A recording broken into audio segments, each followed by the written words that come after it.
Welcome back to Echoes of English Literature.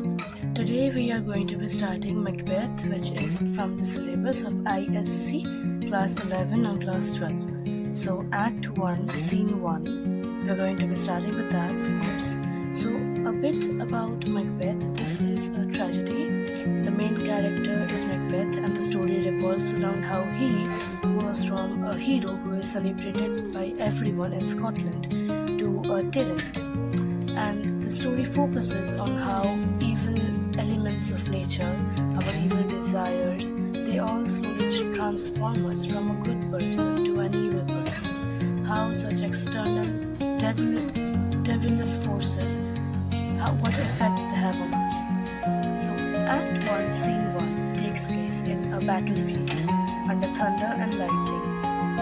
So from the very beginning of the scene, we see that the atmosphere of the play is that of darkness. So here the three witches enter the scene. The three witches are the ones who literally drive the entire storyline. The first witch: when shall we three meet again, in thunder, lightning, or in rain? Second witch: when the hurly-burly is done, when the battle's lost and won. Third witch: that will be ere the set of sun. So the first witch says, where shall we meet again, in thunder, lightning, or in rain? That is, wherever we will go, there will be thunder, lightning, and rain. But where shall we exactly meet again the next time we meet? Second witch says, when the hurly-burly is done, when the battle is lost and won. So she says, when the storm is done, let us meet then. Let us not meet any time the storm is not done. We will meet after the storm is completed, when the battle is lost and won. So in a battle, obviously one side wins and one side loses. So she says, when the battle is over, when one side loses and one side wins, we will meet then. Third witch: that will be ere the set of sun. So the third witch says that the battle will be completed by the setting of the sun. It will be there, the battle will be won and lost by the set of the sun. So we will meet again by the set of the sun. First witch: where the place? Second witch: upon the heath. Third witch: there to meet with Macbeth. So the first witch again asks, where exactly? Second witch: upon the heath. A heath is a place of uncultivated land. It's a wilderness. So they will meet in a wilderness, again suggesting that these are forces of evil. They're meeting in all sorts of unnatural places. A heath, there is thunder, there is lightning. So all sorts of supernatural omens are being shown in this scene. So the third witch says that they will go there to meet with Macbeth.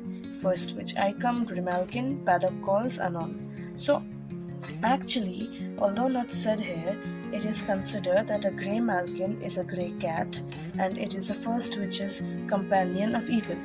The second witch's companion is the paddock, that is a toad. And the third witch also has a companion, although the name and what the creature is not told here. So all of that, it is being understood that they're evil companions, they're animal companions who help them in their evil deeds, are calling out to them. And the first witch replies that yes, I am coming, Grimalkin. Second witch, yes, I am coming too, Paddock is calling. The third witch says, anon, meaning I am coming. All. Fair is foul and foul is fair, hover through the fog and fill the air. Very important lines, one of the most important lines of the entire play, you can say that. So this line says, all that is fair to other people is foul to us, and all that is foul to other people is fair to us. Meaning, let's take the weather into consideration. Foul weather, bad weather is not desirable by ordinary humans, by you and me. But these witches are always meeting in foul weather. That means what we do not like, they love. And what is foul to us, what is foul to us is not foul to them. And what is fair to us, like let's say a good weather, a good sunny day, a beautiful warm day, that is foul to them. So whatever we like, they do not like, and whatever they like, we do not like. Hover through the fog and fill the air. So they also say that the witches always will hover through the fog and fill the air, again showing us that these are creatures of darkness, that they are no ordinary creatures. They do not live and think like us. These are forces of evil who love to toil and destroy one's life. Now coming to scene 2. This takes place in the king's headquarters. The king is Duncan, King Duncan of Scotland. So the king's headquarters, alarum within, meaning the alarm rings within the castle. Enter King Duncan, Malcolm, Donalby, and Lennox with attendants, meeting a bleeding captain. So Malcolm and Donalby are the sons of King Duncan. Lennox is another important person in the story, and there come several attendants in the scene and a captain who is bleeding, a captain from the army. Duncan, what a bloody man is that, he can report, as seemeth by his plight of the revolt the newest state. So we can understand that Scotland is under war. And Duncan says, who is that man who is covered in blood? He can tell us. He can tell us what is actually going on, what is the newest news of the war. Malcolm, this is the sergeant who, like a good and hardy soldier, fought against my captivity. Hail, brave friend, say to the king the knowledge of the broil as thou didst leave it. So, Malcolm says that this is the sergeant that has actually saved me. He had been captured by the enemy forces, and this bloody captain has saved him. Soldier, this good and hardy soldier fought against my captivity. Hail, brave friend, say to the king the knowledge of the war. So Malcolm then tells the soldier, tell the king what knowledge you have of the war. What was the last thing that you saw of the war? Captain, doubtful it stood as two spent swimmers that do cling together, then choke their art. The merciless MacDonald, worthy to be a rebel, for to that the multiplying villains of nature do swarm upon him. From the western isles of Knurls and Gloglasses is supplied, and fortune on his damned quarrel smiling, showed like a rebel's whore. So, the captain says in a very beautiful explanation that the war, for a moment, was very doubtful as to which side would win. Like two spent swimmers, like two tired swimmers, both sides in the battle clung to each other and tried their best to drown the other, and they both were literally choking their art, meaning they both were trying their best to just stop the other side, not even to win. They were that tired. The merciless MacDonald, worthy to be a rebel, for to that okay, so MacDonald is a rebel who is considered to be a traitor because he was a close, I think he was a close noble of the king. And the multiplying villainies of nature do swarm upon him. From the western isles of Knurls and Gloglasses is supplied, and fortune on his damned squirrel smiling showed like a rebel's foe. So this MacDonald had a lot of supplies. He had Knurls and Gloglasses from the western isles, and he was being heavily supplied with arms and artillery, and also MacDonald had fortune on his side like a rebel's foe. So, one thing to note here, fortune has been personified as a person. And another thing, a rebel's foe. A whore is a prostitute. And it is known that a prostitute is never loyal to one person only. So the captain is saying that fortune was just a whore to MacDonald. That is, fortune was not loyal to MacDonald. Soon it would change its tactics. So, but all's too weak for brave Macbeth. Well, he deserves that name, disdaining fortune with his brandished steel, which smoked with bloody execution, like valor's minion carved out his passage till he faced the slave. So, before, MacDonald might have been extremely powerful and might have had fortune on his side, but before brave Macbeth, who literally disdained fortune, meaning he degraded fortune, and banishing his steel, banishing his sword, smoking with the bloody execution, that is, smoking or stained with the blood of his enemies. Macbeth, was like valor. Again, valor is being personified. Macbeth is compared to valor's minion meaning a favorite, an assistant. Like valor's assistant carved out his passage till he faced MacDonald, which ne'er shook hands nor bade farewell to him, till he unseamed him from the nave to the chaps, and fixed his head upon our battlements.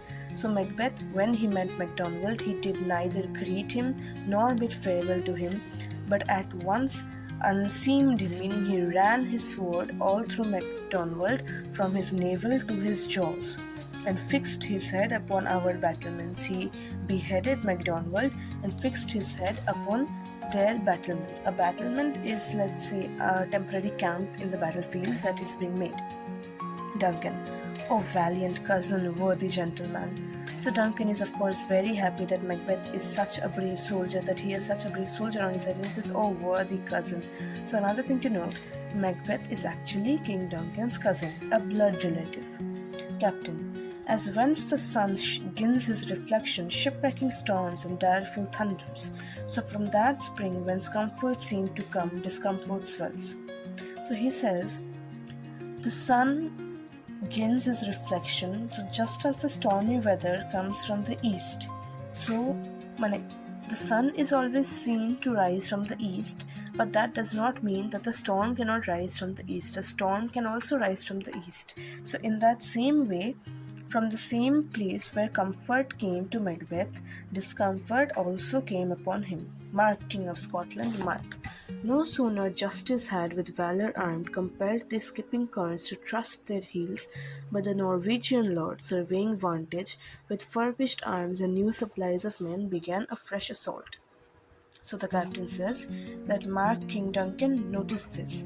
As soon as Macbeth had killed Macdonald and Macdonald's soldiers had, skipping kerns, had turned on their heels to flee away, the Norwegian king, who became a traitor, he came to attack Macbeth, who with much more advanced arms, and began a fresh assault. Duncan, dismayed not this our captains Macbeth and Banquo. So were our captains Macbeth and Banquo not discouraged by this action, Captain? Yes, as sparrows, eagles, or the hare the lion. If I say sooth, I must report that they were as cannons, overly charged with double cracks. So the captain says that if sparrows could scare eagles and the rabbit could scare the lion, then the army of the Norwegian lord could have scared Macbeth and Banquo. But instead, both of your generals were like cannons charged with double cracks, and they doubly redoubled the strokes upon the foe. That is, doubly redoubled means 2 times of 2 times. So they increased their effort 4 times to strike the foe. Except they meant to bathe in their reeking wounds or memorize another Golgotha, I cannot tell. But I am faint, my gaseous cry for help. So this captain says, I do not know what made them fight so ferociously, how they were so encouraged to fight. Maybe they wanted to bathe in the blood of the enemies, or they wanted to memorize another Golgotha. I cannot tell. A Golgotha is the place of where Jesus Christ was crucified. It is a place of extreme devastation and sorrow. And he says that I do not know whether they wanted to memorize another Golgotha, whether they wanted to make this place as famous as the battle, as famous as the bloody ground of Golgotha. But I am faint, my gaseous cry for help. And so he said, I am extremely weak right now, I cannot speak anymore, my wounds need help. So well thy words become thee as thy wounds, the smack of honor both. Go get him surgeons. Duncan says, I hope your wounds get as better as your words have been. You have spoken very beautiful words. I hope your wounds get as better as your words. Go get him surgeons. Now enter 2 other gentlemen, Ross and Angus, and Duncan says, who comes here? Malcolm, the worthy Thane of Ross. So, of course, Ross is the title of the Thane of Ross. So, the Thane of Ross has come here. Lennox, what a haste looks through his eyes. So should he look that seems to speak things strange. So he said his eyes look like he's in an extreme hurry. He should speak in a hurry too right now. Ross, God save the king. Duncan, whence comest thou, worthy Thane? So Duncan, when did you come here, you worthy Thane? Ross, from Fife, great king, where the Norwegian banners flout the sky and fan our people cold. So Ross says that I come from Fife. You can pronounce it either way, Fife or Fife, it does not matter. So he says that I come from Fife, and in Fife the Norwegian king has set his flags atop the sky, who are fluttering in the wind, and they are making our people extremely scared. Norway himself, with terrible numbers, assisted by that most disloyal traitor, the Thane of Cawdor, began a dismal conflict, till that Bellona's bridegroom, lapped in proof, confronted him with self-comparison. point against point, rebellious arm against arm, curbing his lavish spirit, and to conclude, the victories fell upon us. So Ross has brought further news of the battle. He says that the King of Norway, assisted by the traitor Thane of Cawdor, began a conflict till Macbeth, who is now being said to be Bellona's bridegroom. Bellona is the Roman goddess of war who was extremely revered by the Romans. So he says that Macbeth appeared to be Bellona's bridegroom, that is the husband of the goddess of war, and he, lapped in complete strong armor, slapped in proof, confronted that traitor with such self-comparison, meaning they were both equally matched, point against point, rebellious arm against arm, curbing his lavish spirit, and to conclude, the victory fell upon us. So they were both equally matched in battle. Every strike was equally matched, but eventually victory fell upon us. That is, Macbeth won. Great happiness. Ross. That now Sweno, the Norway king's craves composition, nor would we delight him the burial of his men, till he disbursed at St. Combs Inch $10,000 to our general use. So Sweno is the name of the Thane of the Cawdor. So now Sweno is the Norway's king, the name of the king of Norway. So he says that Sweno now is craving to seek peace, and we denied him burial of his men till he gives us $10,000 at St. Combs Inch. Duncan.